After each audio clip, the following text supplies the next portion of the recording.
Welcome to this explainer. Okay, I want you to imagine something for a second. Imagine spending over 8 months floating around in a pressurized metal tube, working, sleeping, and just existing in total, complete zero gravity. And then you have to pack up all your stuff and literally fall back to the ground inside a tiny capsule hurtling through the atmosphere. Well, that is exactly what three spacefarers just did, officially closing out a truly monumental 241-day mission.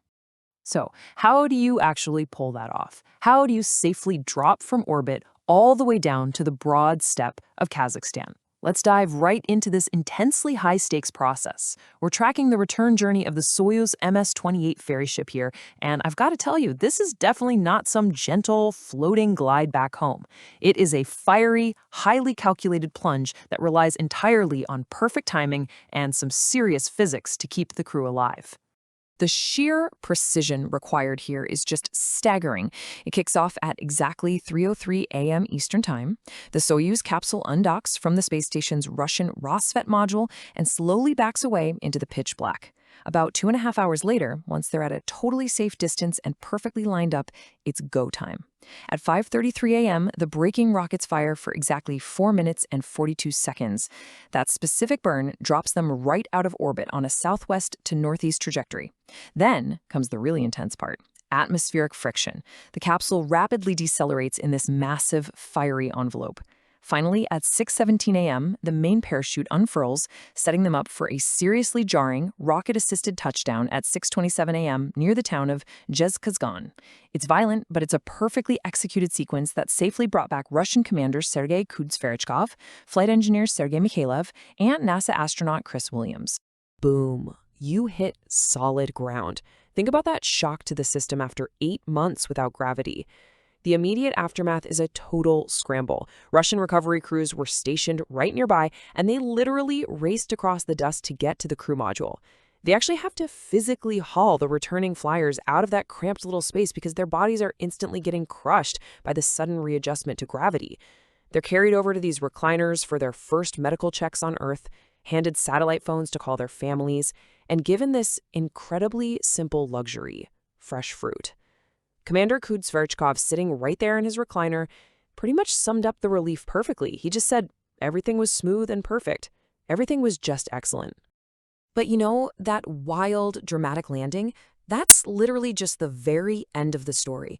When you look at the raw data of the journey leading up to that touchdown, it'll absolutely blow your mind. 241. That is how many continuous days these three men lived and worked in total weightlessness.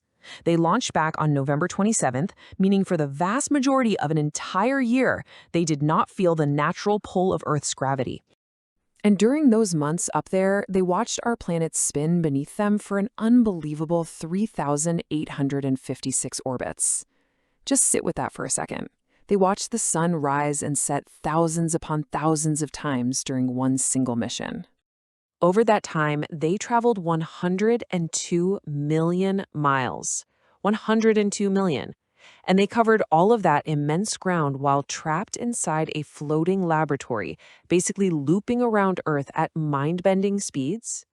But hey, this 102 million mile trip was definitely no joyride, right? It required some incredibly dangerous hands-on work right outside the safety of the station. NASA's Chris Williams actually stepped out into the vacuum of space twice. One of those was this super technical mission to replace a joint in the lab's robot arm, and the other was prepping the exterior so they could install these new roll-out solar blankets. And his Russian crewmates, Kud-Sverchkov and Mikaev, they also braved the void, knocking out a really vital maintenance spacewalk outside the Russian segment of the station. Now, despite the massive scale and the very real danger of a mission like this, returning to Earth always brings these deeply human, kind of lighthearted reality checks. Right there out on the dusty Kazakh steppe, with the astronauts literally groaning under the heavy feeling of gravity, this brilliant little moment happened. So the Russian recovery crews gave all three guys these personalized matryoshka, nesting dolls, as a welcome home gift. And as they're handing them out, someone tells the crew through a translator, there is vodka inside. Without missing a beat, one of the returning spacefarers jokes right back, well, actually, this is why I flew to space in the first place. I mean, what a fantastic tension breaker, right? It totally humanizes these elite professionals right after they survived a literal ball of fire dropping from space.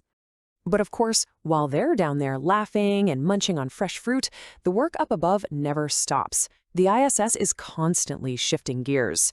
NASA Commander Jessica Meir officially took the reins from Kud-Sverchkov in a little ceremony just a day before he left. She's up there right now commanding Crew 12 alongside Jack Hathaway, Sophie Astronaut, and Andrei Fedyaev. Plus, they were just joined by a fresh trio that arrived on July 14th, Pyotr Druberov, Anna Kikina, and Anil Menon. The baton up there is just constantly being passed. I want to pivot for a second, though, and focus in on one specific journey, because NASA astronaut Chris Williams really angers this whole explainer for me. This was his very first spaceflight. For him, strapping into that capsule was the ultimate payoff of a lifelong dream. He's been obsessed with exploration since he was a little kid. And the relentless dedication it takes to actually turn that childhood fascination into reality, it's unreal. You don't just wake up an astronaut. Williams laid down this incredible foundation of service, working as a volunteer firefighter and an EMT. He pushed his brain to the absolute limit, earning a PhD in astrophysics from MIT.